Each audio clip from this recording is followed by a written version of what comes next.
So hi welcome back to Pooja Ranganath vlog. So guys ಎಲ್ಲರೂ ಹೇಗಿದ್ದೀರಾ guys? ನೋಡಿ ಇವತ್ತು ಲಾಗ್ ಸ್ಟಾರ್ಟ್ ಮಾಡ್ತಿರೋದು ಸ್ಕಿನ್ ಕೇರ್ಗೆಲ್ಲ ರೆಡಿ ಮಾಡ್ತಾ ಇದ್ದೆ. ಸೊ ಲಾಗ್ ಕೂಡ ಸ್ಟಾರ್ಟ್ ಮಾಡೋಣ ಅಂತಂದು ಲಾಗ್ ಸ್ಟಾರ್ಟ್ ಮಾಡಿದ್ದೀನಿ ನೋಡಿ. ಇದೇನಂದರೆ ಮೂಸಂಬಿ ಅಂದರೆ ಆರೆಂಜ್ ಸಿಪ್ಪೆ ಇದು. ಸೊ ಅದನ್ನು ಹಂಗೆ ಇಟ್ಟಿದ್ದೆ, ಚೆನ್ನಾಗಿತ್ತು ಆರೆಂಜ್ ಸಿಪ್ಪೆ. ಅದಕ್ಕೋಸ್ಕರ ಸ್ಕಿನ್ ಕೇರ್ ಆದರೂ ಮಾಡೋಣ ಅಂತಂದು ರೆಡಿ ಮಾಡಿಕೊಂಡೆ ನೋಡಿ. ಮಿಕ್ಸಿಗೆ ಹಾಕ್ಬಿಟ್ಟು ರುಬ್ಕೊಂಡಿದ್ದೀನಿ. ಅದು ನುಣ್ಣಗಾಗಿಲ್ಲ, ತರ್ತರಿಯಾಗಿ ಅಂದರೆ ನುಣ್ಣಗಾಗಿದೆ, ಬಟ್ ಅದು ತರ್ತರಿಯಾಗಿ ನಮಗೆ ಕಾಣಿಸೋದು ಅಷ್ಟೇ. ಈಗ ಸ್ವಲ್ಪ ನೀರು ಹಾಕ್ಕೊಂಡು ರುಬ್ಕೊತಿದ್ದೀನಿ. ಫಸ್ಟಿಗೆ ನೀರು ಹಾಕಿರಲಿಲ್ಲ, ಹಂಗೆ ರುಬ್ಬಿದ್ದೆ. ಸೊ ಇದನ್ನು ನೈಸ್ ಪೇಸ್ಟ್ ಥರ ರುಬ್ಕೊಬಿಟ್ಟು ನೋಡಿ, ಈ ಥರ ರುಬ್ಬಿದ್ದಾದಮೇಲೆ ಫೇಸ್ಗೆ ಮತ್ತು ನೆಕ್ಕಿಗೆಲ್ಲ ಅಪ್ಲೈ ಮಾಡಿಬಿಟ್ಟು ಸ್ವಲ್ಪ ಹೊತ್ತು ಬಿಟ್ಟು ಫೇಸ್ ವಾಶ್ ಮಾಡೋದು, ಇಲ್ಲಾಂದರೆ ಸ್ನಾನ ಮಾಡೋದು ಅಷ್ಟೇ. So hi welcome back to Pooja Ranganath vlog. So guys ಎಲ್ಲರೂ ಹೇಗಿದ್ದೀರಾ ಗೈಸ್? ನೋಡಿ ಇವತ್ತು ಏನಂತಾರೆ, ನನ್ನ ಟೈಲರಿಂಗ್ ರೂಮಿಂದ ಲಾಗ್ ಸ್ಟಾರ್ಟ್ ಮಾಡ್ತಾಯಿದ್ದೀನಿ. ಸೊ ಲಾಗ್ ಸ್ಟಾರ್ಟ್ ಮಾಡೋದಕ್ಕೂ ಮುಂಚೆ ಯಾರೆಲ್ಲ ನನ್ನ ಚಾನಲ್ನ ಸಬ್ಸ್ಕ್ರೈಬ್ ಮಾಡ್ಕೊಂಡಿಲ್ಲ ಸಬ್ಸ್ಕ್ರೈಬ್ ಮಾಡ್ಕೊಂಡು ನೋಡಿ, ಹಾಗೆ ನಿಮ್ಮ ಫ್ರೆಂಡ್ಸ್ ಆ್ಯಂಡ್ ಫ್ಯಾಮಿಲಿಗೆಲ್ಲ ಶೇರ್ ಮಾಡಿ ಅಂತ ಹೇಳ್ತಾ ವ್ಲಾಗ್ನ ಸ್ಟಾರ್ಟ್ ಮಾಡ್ತಾಯಿದ್ದೀನಿ.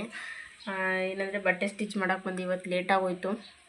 ಅದೇ ರೇಷ್ಮೆ ಹುಳುಗೆ ಸೊಪ್ಪು ಹಾಕ್ಬಿಟ್ಟು ಬರೋದು ನಮ್ಮ ಮನೆಯವ್ರು ಲೇಟ್ ಆಯಿತು. ನಾನು ಬರ್ತಾರೆ ಅಂತ ಕಾಯ್ಕೊಂಡು ಕೂತ್ಕೊಂಡಿದ್ದೆ, ಎಷ್ಟೊತ್ತಾದರೂ ಬರಲೇ ಇಲ್ಲ.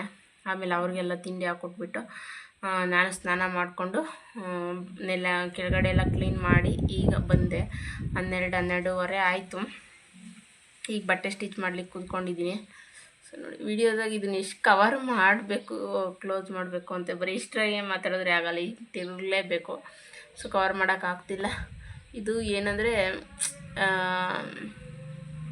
ಈ ಒಲೆ ಇರುತ್ತೆ, ಸೈಡ್ ಒಲೆ ಇಟ್ಕೊಳ್ತೀವಿ ನೋಡ್ರಿ ಇಲ್ಲಿ. ಅದು ಸ್ವಲ್ಪ ಒಲೆ ಇದ್ದಾಗ ಸ್ವಲ್ಪ ನೋವು, ಅದಕ್ಕೆ ಒಂದಿನ ತೆಗ್ದಾಕ್ಬಿಟ್ಟು ನೆಕ್ಸ್ಟ್ ಡೇ ಇಟ್ಕೊಳ್ಳೋಣ. ನೆಕ್ಸ್ಟ್ ಡೇ ಹಾಕ್ಕೊಂಡ್ರೆ ಸರಿ ಹೋಗುತ್ತೆ, ಮೋಸ್ಟ್ಲಿ ನೋವು ಕಡಿಮೆ ಆಗ್ಬೋದೇನೋ. ನೋವು ಕಮ್ಮಿ ಆದಮೇಲೆ ಒಲೆ ಹಾಕೊಳ್ಳೋಣ ಅಂತ ಸುಮ್ಮನಾದೆ. ಒಲೆ ಅಂದರೆ ರಿಂಗ್ ಹಾಕ್ಕೊಂಡಿದ್ದಿದ್ದು ನಾನು, ಒಲೆ ಎಲ್ಲ. ಸೊ ಸರಿಯಾಗುತ್ತೆ ಅಂತಂದು ಸುಮ್ಮನಾಗಿದ್ದೆ. ಬಟ್ ಅದು ಯಾಕೋ ತೆಗ್ದಾಕಿದ್ಮೇಲೆ ಮತ್ತೆ ಜಾಸ್ತಿ ನೋವು ಸ್ಟಾರ್ಟ್ ಆಗ್ಬಿಡ್ತು. ಅದಕ್ಕೆ ಕಡ್ಡಿ ಇಕ್ಕೊಂಡಿದ್ನಲ್ಲ, ನೋವು ಪೂರ್ತಿ ಮೇಲಾಗೋವರೆಗೂ ರಿಂಗ್ ಇಕ್ಕೊಳ್ಳೋದು ಬೇಡ ಅಂತಂದು, ರಿಂಗ್ ಹಾಕೊಳ್ಳೋದು ಬೇಡ ಅಂತ ಸುಮ್ಮನಾಗಿದ್ದೆ. ಅದು ನೋಡಿದ್ರೆ ನೋಡಿ ಎಷ್ಟು ದಪ್ಪ ಊದ್ಕೊಬಿಟ್ಟಿದೆ ಇಲ್ಲೆಲ್ಲ, ಕಿವಿ ಎಲ್ಲ ನೋಡಿ ಶೇಪ್ ಕೂತಾಗುತ್ತೆ ನೋಡಿ. ಇದು ಮುಟ್ಕೊಳಕ್ಕಾಗಲ್ಲ, ಅಷ್ಟು ನೋವ್ತಾ ಇದೆ. ಹಿಂದೆ ಬ್ಯಾಕ್ ಸೈಡ್ ನೋಡಿ ಎಷ್ಟು ದಪ್ಪ ಊದ್ಕೊಬಿಟ್ಟೈತೆ. ಅದಕ್ಕೆ ಕಡ್ಡಿನೇ ಮುಚ್ಕೊಂಡು ಹೋಗ್ಬಿಟ್ಟಿತ್ತು, ಅದಕ್ಕೆ ತೆಗ್ದಾಕ್ಬಿಟ್ಟೆ ಕಡ್ಡಿ. ಆಮೇಲೆ ಅದೇನಾಗುತ್ತೆ ಅಂದರೆ ಗಾಯ ಆಗಿಬಿಟ್ಟಾಗ ಕಡ್ಡಿ ಅದರಲ್ಲೇ ಇದ್ದರೆ ಮತ್ತು ಸ್ಕಿನ್ ಅದ್ರ ಮೇಲೆ ವಾಸಿ ಆಗ್ತಾ ಸ್ಕಿನ್ ಕಡ್ಡಿ ಮೇಲೆ ಬೆಳ್ಕೊಂಡ್ಬಿಡುತ್ತೆ.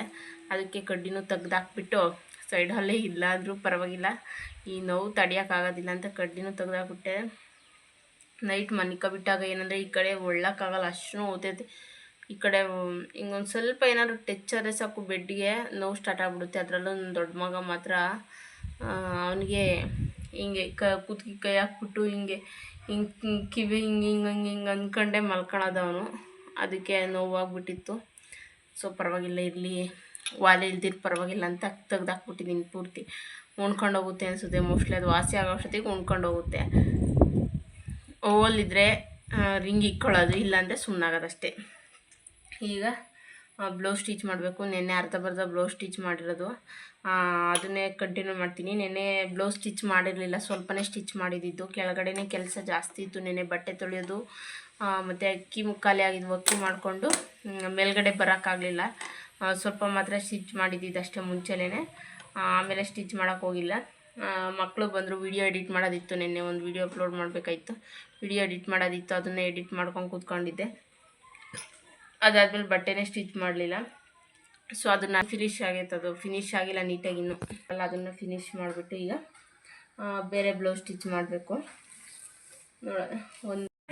ನೋಡ್ರಿ ಅಜ್ಜಿ ನೋಡ್ಕೊಂಬದ ಫುಲ್ ಬ್ಯಾಟಿಂಗ್ ಇವತ್ತು. ಮಟನ್ ಊಟ ತವ್ರ ಮನೆಗೆ. ಏನಜ್ಜಿ ಹೇಳಿ, ಸುಮ್ಮನೆ ಕುತ್ಕೊಬಿಡ್ತಿ ಅಲ್ಲಿ. ಮಕ ತೊಳೆದಿದ್ಯಾ? ತವ್ರ ಮನೆಗೆ ಹೊಟ್ಟಿದ್ಯಾ, ಮಕ ತೊಳೆದಿಲ್ಲ, ಬಟ್ಟಿಕ್ಕಿಲ್ಲ ಅಚ್ಚುಕಟ್ಟಾಗಿ. ಬುಡಿಂದ ಹೋಗಿ ಮಕ ತೊಳ್ಕೊಬೋದು. ಸೊಳಿ ಯಾಕ ಮಕ ತೊಳೆದಿಲ್ಲ ಅಂತ. ನೋಡ್ರಿ ಗೈಸ್, ತವ್ರ ಮನೆಗೆ ಹೊರಟವ್ರಿ. ಏನು ಡಾಮ್ ಡೂಮ್ ಆಗಿ ನೋಡಿದೆ. ಸರ ಹಾಕಿಲ್ಲ, ಯಾಕ? ಎರಡೆಳೆ ಸರ. ಇವತ್ತು ಮಾಮೂಲಿ ಸಿಂಪಲ್ಲಾಗೆ ಆರತಿಗಳು ಮಾಡ್ತಾರಲ್ಲ, ಆ ಥರ ಮಾಡ್ಕೊಂಡು ಕೋಳಿ ಕೊಯ್ಕೊಂತಾರಷ್ಟೇ. ಸೊ ಅಜ್ಜಿನೂ ನಮ್ಮ ಮನೆಯವ್ರಿಬ್ರು ಹೊರಟವ್ರೆ. ಶಿಲ್ಪರ್ ಆಲೆ ಹೋದ್ರು. ಆಗಲೇ ಫೋನ್ ಮಾಡಿದ್ಲು, ತಾತ ಐತಾ ಬರ್ತೀನಿ ನೋಡ್ಕೊಂಡು ಹೋಗ್ಬೇಕು ಅಂತ. ಬಂದು ನೋಡಿರ ತಾತ ಇರಲಿಲ್ಲ ಕೆಳಗೆ. ತಿರ್ಗಾ ಅಲ್ಲಿ ಪ್ರೊಬ್ಲಮ್ ಬೇರೆ ಹುಷಾರಿರ್ಲಿಲ್ವಂತೆ. ಮಧ್ಯಾಹ್ನನೇ ಬಂದಿದ್ದು ನಾನು ಸ್ಕೂಲಿಂದ. ಅದಕ್ಕೆ ಸರಿ ಬಿಡು ಹೋಗ್ತೀವಿ, ಯಾವಾಗ ಬಂದ ಬರ್ತೀವಿ ಅಂತ ಹಂಗೆ ಹೋದ್ರು. ಅಲ್ಲ ಸಾಯಂಕಾಲ 4:30-5 ಗಂಟೆ ಹಂಗೆ ಆ ತಾತ ಎತ್ಲೋ ಹೋಗಿತ್ತು. ತಿರ್ಗಾ ಇನ್ನೊಂದು ಕ್ಷಣ ಹೊತ್ತಾದ್ಮೇಲೆ ಬಂತು. ಆಮೇಲೆ ಅಷ್ಟೊತ್ತಿಗೆ ಹೋಗಿರ್ತಾರೆ ಅವರು. ಇನ್ನೇನು ತಿರ್ಗಾ ಅಂತ ಸುಮ್ಮನೆ ಅದೇ ಹೋಮ್ವರ್ಕ್ ಮಾಡಿಸ್ತಾ ಇದ್ದೀನಿ ಮಕ್ಳಿಗೆ ಇಬ್ರಿಗೂ. ಏನಂದರೆ ನಾಳೆಯಿಂದ FA1 ಟೆಸ್ಟ್ ಸ್ಟಾರ್ಟ್ ಆಗಿದ್ದಲ್ಲ, ಅದಕ್ಕೆ ಹೋಮ್ವರ್ಕ್ ಮಾಡಿಸ್ತಾ ಇದ್ದೀನಿ. ಕೂತ್ಕೊಂಡು ಹೋಮ್ವರ್ಕ್ ಮಾಡ್ತಾವ್ರೆ. ಪ್ರಾಕ್ಟೀಸ್ ಮಾಡೋದಕ್ಕೆ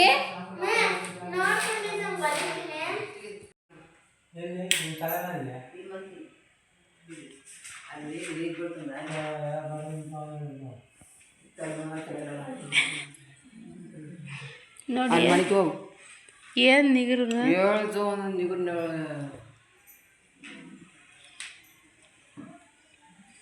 ಆಲೇ ಆವಾಗಲಿಂದ ಮಾತಾಡಿ ಅದೇ ರೂಢಿ. ಮುಂಚೆಲಿಂದ ನಿಗ್ರು ನಡೆಸಿ ಯಾವಾಗ ಮೇಂಟೈನ್ ಮಾಡಿ ಅದೇ ರೂಢಿ ಆಗ್ಬಿಟ್ಟೈತೆ ನಮ್ಮ ತಾತಂಗೆ. ನೋಡ್ರಿ ಅಜ್ಜಿ ಊಟ ಮಾಡಿದ ತಕ್ಷಣ ಮೇಲ್ಗಡೆಗೆ ಹಾಸಿ ಎಲ್ಲ ರೆಡಿ ಮಾಡ್ತೈತಿ. ಮೇಲ್ಗಡೆ ಕರೆದ್ರೂ ಹೋಗಲ್ಲ. ಈಗ ಕೆಳಗಡೆಗೆ ಒಳಗಡೆ ಮನೆ ಕಲ್ತಂದ್ರೂ ಮಲ್ಕೊಳ್ಳಲ್ಲ. ನಾನು ರಿಸರ್ಚ್ ಮಾಡಬೇಕು, ಅದು ಮಾಡಬೇಕು, ಇದು ಮಾಡಬೇಕು, ನಾನು ಅಗ್ಲಗಡೆ ಎದ್ದು ಹೋಗ್ಬೇಕು, ಬರಲ್ಲ ಅಂತೈತಿ. ಮತ್ತು ಇಲ್ಲಿ ಹೊರಗಡೆ ಈ ಕಡೆ ಆ ಕಡೆ ಸ್ವಲ್ಪ ಮಳೆ ನೀರು ಏನಾನ ಬಂದರೆ ಸ್ವಲ್ಪ ತೊಟ್ಟಿಗ್ತತಿ. ಈ ಕಡೆಗೆ ಮನಿಕಂತ ಹಾಸ್ಕೊಟ್ರೆ ಎಲ್ಲಿ ನಿನ್ನ ತಲೆ ಮೇಲೆ ಅಂತೈತೆ ಅಜ್ಜಿಗೆ. ನಿನ್ನೆ ಬಾ ಮೇಲ್ಗಡೆ ಇಲ್ಲಿ ಮಳೆ ಬಂದರೆ ಮತ್ತೆ ಚುಳಿ ಆಗ್ತೈತೆ ಬಾ ಅಂತಂದರೆ ಅಜ್ಜಿಗೆ ಹೊಡೆದೈತೆ. ಹುಷಾರಿಲ್ಲ ಅಂತ ಹೇಳ್ತೀವಿ, ಏನು ನಿಗ್ರು ನಡೆಸತಿ ಅಂತ ನಮ್ಮ ತಾತ. ಏನು ಚಡ್ಡೆಗೆ ಹೋದ್ರೆ ಆಗಲ್ವಾ ಅಲ್ಲ? ತಾವೇನು ಪಂಚೆಗೆ ಹೋಗ್ಬೇಕು, ಏನೆಲ್ಲ ನಾವು ಎಲೆಕ್ಷನ್ನಿಗೆ ನಿಂತ್ಕೊಂಡು ಇರೋ ಬಾಳಗಳಿಗೆ ಇನ್ನು ಪಂಚೆ ಬರ್ರಿ.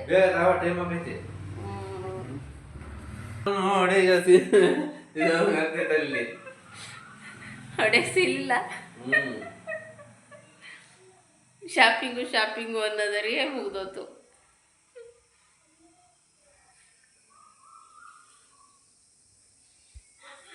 ಅಜ್ಜಿ ನೋಡಿ ಮಕ್ಕ ತೊಳೆದಿಲ್ಲ, ನೀನು ಹಂಗೆ ಕೂಕೊಂಡ್ರದ. ಅಲ್ಲೇನು ತವ್ರ ಮನೆಗೆ ಏನು ಅನ್ಕೊಂಬಲ್ಲ. ನೆಂಟ್ರು ನಿಸ್ರು ಬಂದಿರ್ತಾರ ಅಲ್ಲಿ, ನೀಟಾಗಿ ಮಕ್ಕ ತೊಳ್ಕೊಂಡು ಹೋಗ್ಬೇಕು. ಸೀರೆ ಗೀರೆ ಉಟ್ಕೊಂಡು ಚೆನ್ನಾಗಿರೋದ. ಅಜ್ಜಿ ಚೊಳಿದೇನು ಚೊಳಿ ಆದ್ರೆ ಬಿಸಿನೀರು ಬರಲ್ಲ, ಬಿಸಿನೀರು ಬಿಟ್ಕೊಂಡು ತೊಳ್ಕ. ಇಲ್ಲಿ ನೋಡ್ರಿ, ಇಲ್ಲಿ ಮ್ಯಾನೇಜರ್ ಹೋಮ್ ಮಿನಿಸ್ಟರ್ ಅಪ್ಪ ನೀವು. ಯಾಕೆ ಟೈಮ್ ಇನ್ಯಾವ ಹೋಗ್ತೀಯ? ಅದೇ 7 ಗಂಟೆ. ಒಂದು ನಿಮಿಷ ಕೇಳ್ತೀನಿ ಇಕ್ಕ. ಹೆಂಗಸ್ರದ್ದು ಆದ್ರೂ ಆಗಲ್ಲ ಅಂತ್ಯ. ನಾವು ಬೇಕಿದ್ರೆ ಬೇಗ ಹೊಲ್ಟಿ ಎಲ್ಲರ ಮನೆಗೂ ಅದು ಹೇಳಲ್ವೇ? ಎಲ್ಲರ ಮನೆಗೂ ಗಂಡಸ್ರು ಹೊಲ್ಟ ಹೆಂಗಸ್ರು ಕಾದ್ರೆ ನಮ್ಮ ಮನೆಗೆ ಉಲ್ಟಾ ಹೆಂಗಸ್ರು ಹೊಲ್ಟ್ಬಿಟ್ಟು ಗಂಡಸ್ರು ಕಾಯ್ಬೇಕು. ತಿರ್ವಾಕಿ ತಲೆ ಬಚ್ಚೋದು, ಮಗ ಇದು ಮಾಡೋದು ಬರೋ ಇದೆ.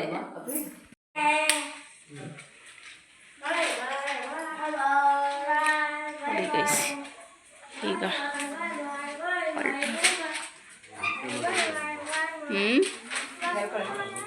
ಮಳೆ ಬರ್ತೈತೆ ಅಜ್ಜಿ? ಏನು ಬರಲ್ಲ, ಮಳೆ ಏನು ಬರಲ್ಲ. ಹಾಂ ರೈಯ್ಯ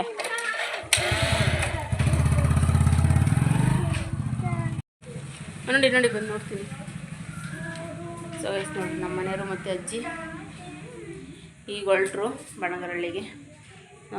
ಇವತ್ತಿನ ವಿಡಿಯೋ ಕೂಡ ಇಲ್ಲಿಗೆ ಎಂಡ್ ಮಾಡ್ತೇನೆ. ವಿಡಿಯೋ ಯಾವ ಥರ ಇತ್ತು ಅಂತ ಕಮೆಂಟ್ ಮಾಡಿ. ಹಾಗೆ ಸಬ್ಸ್ಕ್ರೈಬ್ ಮಾಡ್ಕೊಂಡಿಲ್ಲ ಅಂದರೆ ಸಬ್ಸ್ಕ್ರೈಬ್ ಮಾಡ್ಕೊಳ್ರಿ. ಸಿಗೋಣ ನಾಳೆ ಮತ್ತೊಂದು ಹೊಸ ವಿಡಿಯೋದೊಂದಿಗೆ. ಅಲ್ಲಿವರೆಗೂ ಟೇಕ್ ಕೇರ್, ಬಾಯ್.